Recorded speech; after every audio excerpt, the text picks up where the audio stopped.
Boa noite, amados e queridos irmãos em Cristo Jesus. Mais um encontro em que nós vamos continuar a nossa caminhada, a nossa jornada bíblica. Hoje, capítulo 39 do livro de Gênesis. Lembrando que do 1 ao 38 já estão disponíveis lá no canal do YouTube. Acompanhem, queridos, junto com a sua Bíblia, nessa jornada onde nós vamos conhecendo cada dia mais a nossa história com esse Deus tão lindo, tão maravilhoso que nos chama para salvar. E lembrando que nosso objetivo é que fazendo 5 capítulos ao dia nós possamos chegar ao final de 365 dias tendo lido e refletido em toda essa história, em toda a nossa história com esse Deus. E nós vamos sair muito mais preparados a cada dia para as batalhas desta vida. Sigam conosco. Capítulo 39 do livro de Gênesis, né? José foi, portanto, levado ao Egito, onde os ismaelitas o venderam a um egípcio chamado Potifar, um oficial que era capitão da guarda do palácio. Ora, o Senhor estava com José, que em tudo teve êxito. Passou a morar na casa do seu senhor egípcio. O senhor egípcio percebeu que o Senhor Deus amparava José e o abençoava em tudo que ele fazia. Dessa maneira, José ganhou a simpatia do seu dono, que o promoveu a seu ajudante pessoal como um administrador de seus bens. Potifar deixou a seu cuidado sua própria casa e lhe confiou tudo o que possuía. A partir do momento em que ele passou a administrar a casa de Potifar e seus bens, o Senhor abençoou toda a casa do egípcio, em consideração a José. A bênção do Senhor alcançou tudo o que ele possuía em casa e nos campos. Então entregou nas mãos de José tudo o que tinha, e com ele não se preocupou com mais nada, a não ser com a comida que comia.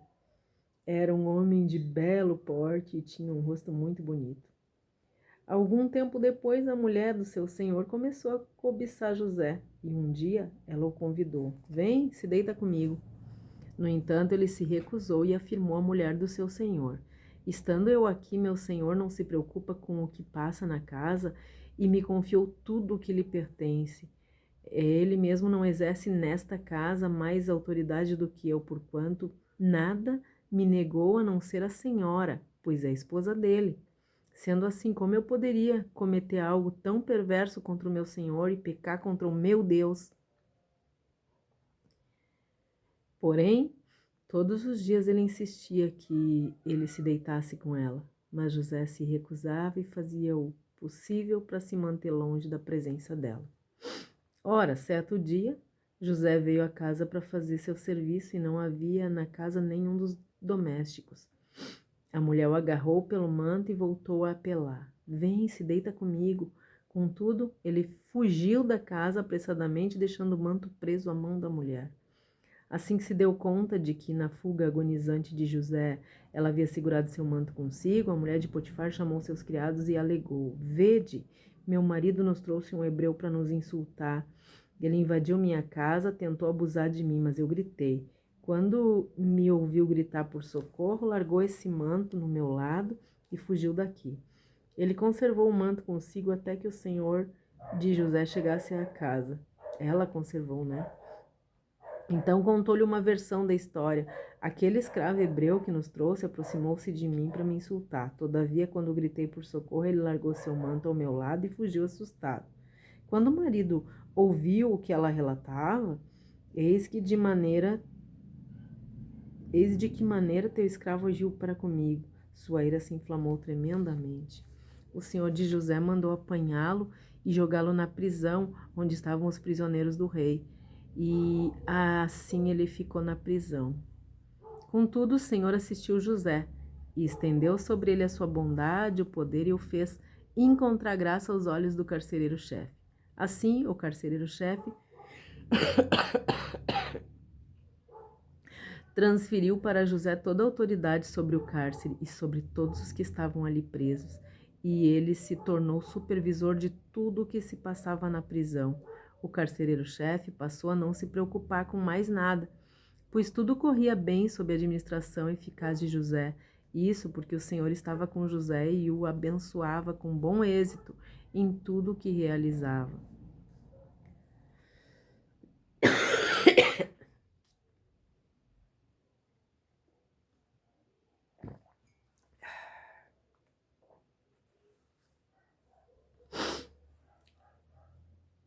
É quase incompreensível aos olhos humanos que Deus tenha favorecido e confiado grandes responsabilidades a homens que foram vencidos pelo pecado. Nós falamos sobre isso no capítulo anterior, né? E também é difícil entender por que nos esforçamos tanto e ainda por muitas vezes nós caímos no erro. A vida desses homens, todos com todas as suas loucuras, estão ali para nos animar e para nos advertir. Se a história fosse contada, ocultando as falhas desses homens, os nossos fracassos e erros nos causariam um grande desespero. A intenção de Deus contando todas essas histórias para nós, mostrando os fracassos destes homens, é nos mostrar que os homens do passado também enfrentaram o desânimo e alguns caíram em tentações como muitas vezes nós caímos, mas que esses homens encontraram forças no Criador e foram reanimados, venceram pela graça maravilhosa e soberana de Deus. E conhecendo essas histórias, nós devemos nos esforçar, como eles, para alcançar também a justiça, né?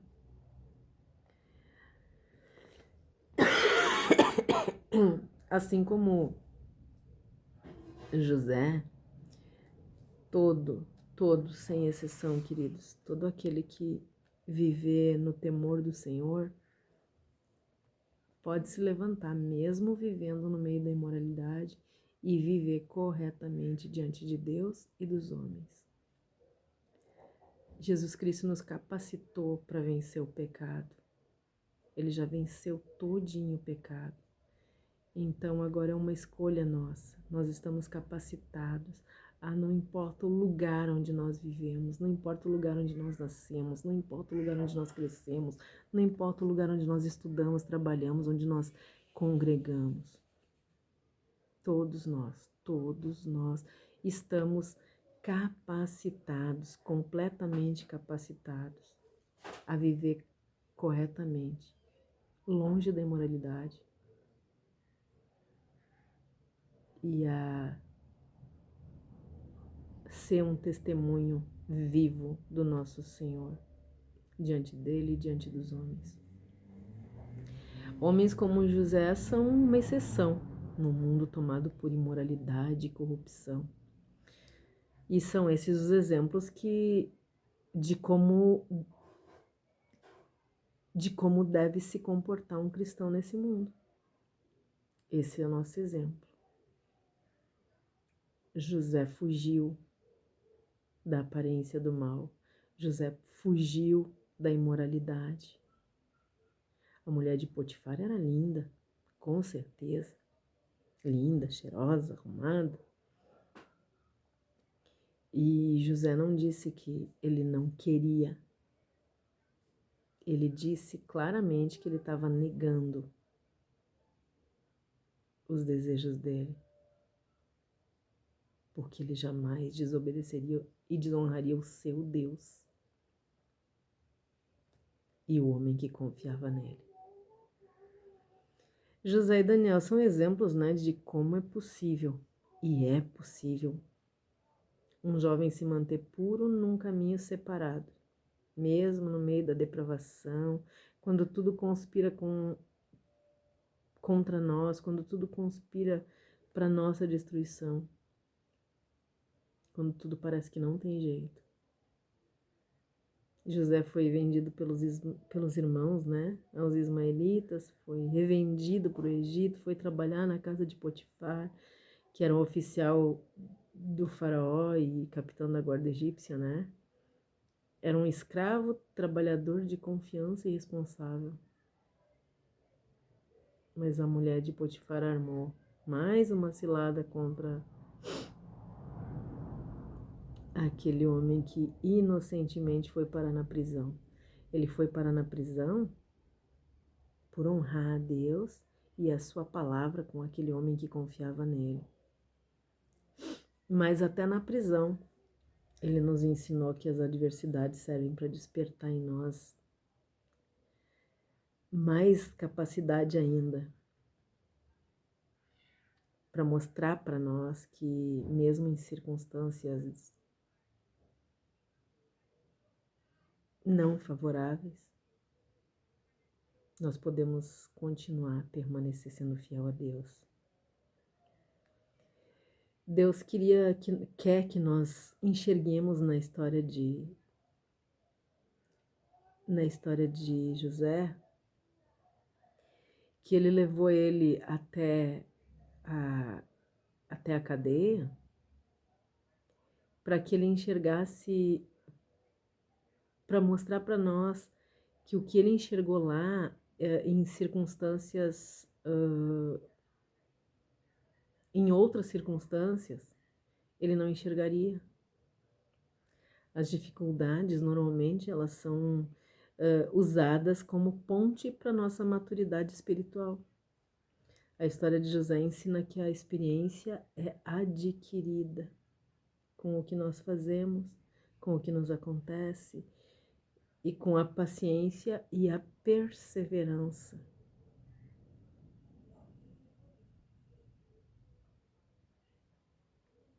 A nossa vida espiritual, ela cresce, a nossa fé amadurece com tudo que vai nos acontecendo, com as experiências que nós vamos adquirindo ao longo da nossa caminhada, né?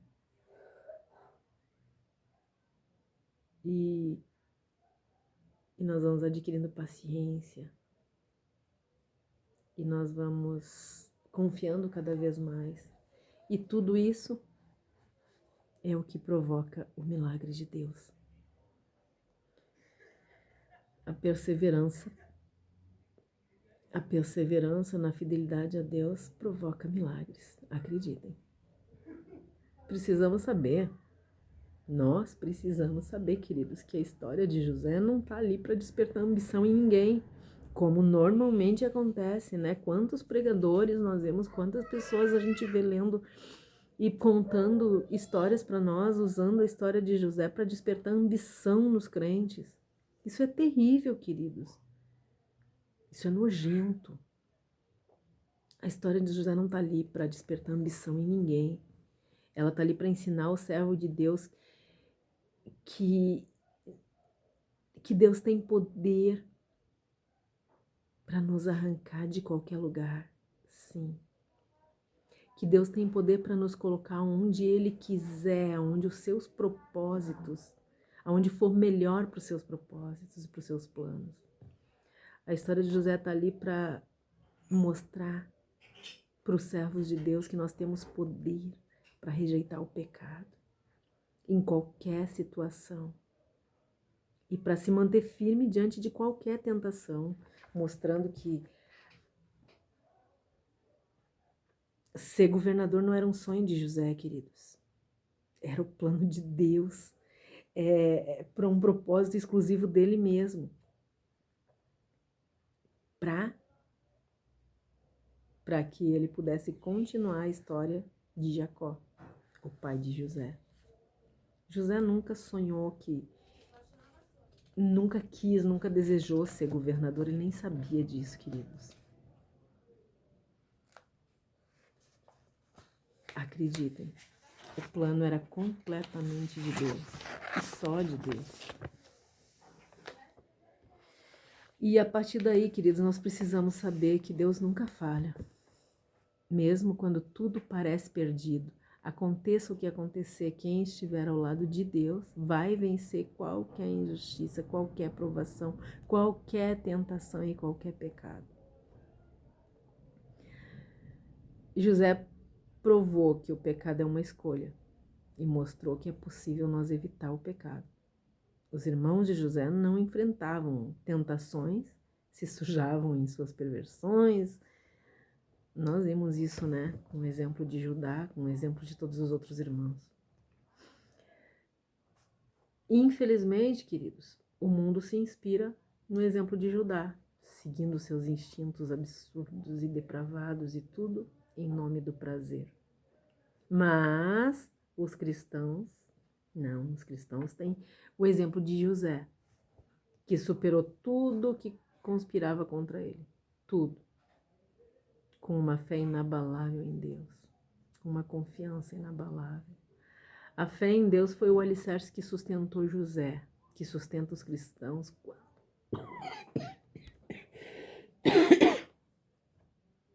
Essa é a mesma fé que sustenta os cristãos quando o mundo vem com seus temporais querendo apavorar. Aqui, queridos, nesse capítulo 39, nos versos 1 e 2, nós vemos que quando um jovem permite que Deus atue livremente em sua história, o que parecia ser o fim é só o começo para um propósito muito maior. Depois a gente vê aqui nos versículos 3 até o 6, que mesmo quando alguém muito jovem perde o seu lar, fica longe da família, mas se dispõe a ser guiado e moldado por Deus, ele vai ser reconhecido e vai experimentar o sucesso e a prosperidade em tudo que ele fizer. Mas notem que esse jovem precisa se dispor a ser guiado e moldado por Deus. Foi o que aconteceu com José. A partir aqui dos versos 7 até o 12, nós vemos que quando alguém fica à disposição de Deus, se torna um instrumento de Deus.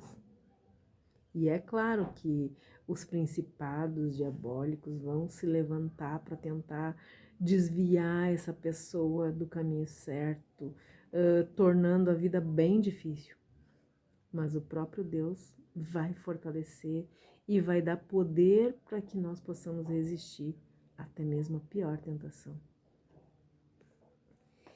E a partir do verso 13 até o verso 19, nós vamos ver que quando o diabo é desmascarado e derrotado pela força de um crente que se consagra a Deus, ele fica desesperado. Nossa. Arma escândalo, esperneia, chora, se faz de vítima, mente, acusa injustamente. Nossa. Essa é a reação normal de alguém que, como o diabo, odeia perder. E depois, aqui no verso 20, vamos ver.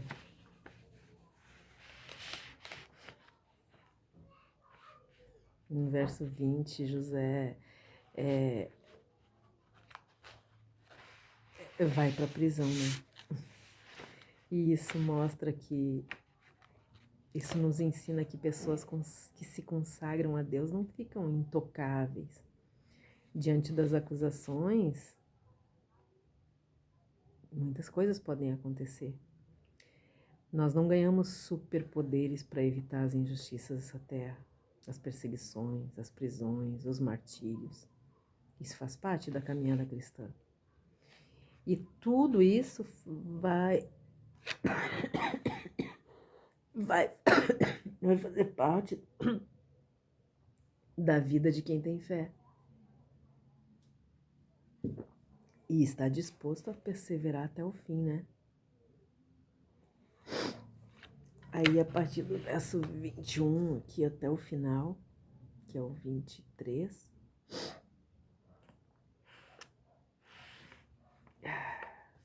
nós vamos ver que a presença de um servo fiel a Deus se torna uma bênção para outros, mesmo nos piores lugares. O reino de Deus está recrutando pessoas.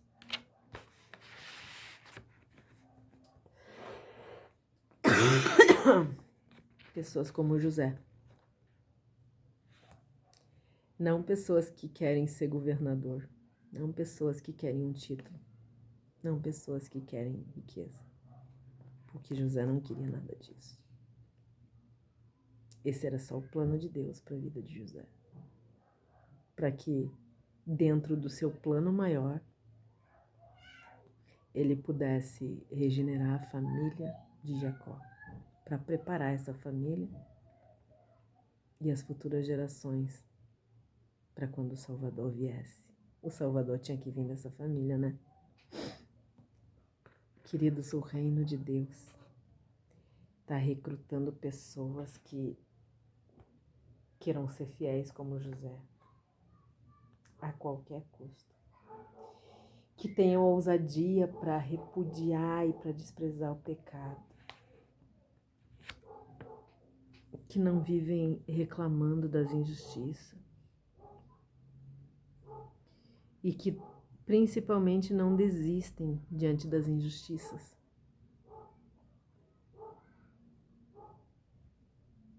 O reino dos céus está recrutando pessoas dispostas a serem fiéis a Deus diante de qualquer circunstância.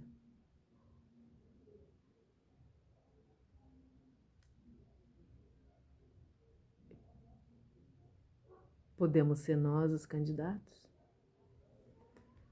Você pode se candidatar hoje mesmo.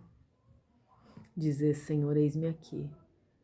Eu quero ser fiel até a morte, porque eu desejo demais a coroa da vida. Deus nos abençoe, nos guarde, perdoe os nossos pecados, tenha misericórdia de todos nós e que Ele resplandeça o seu rosto sobre todos nós. Amém? Até o próximo capítulo. Um forte abraço, queridos.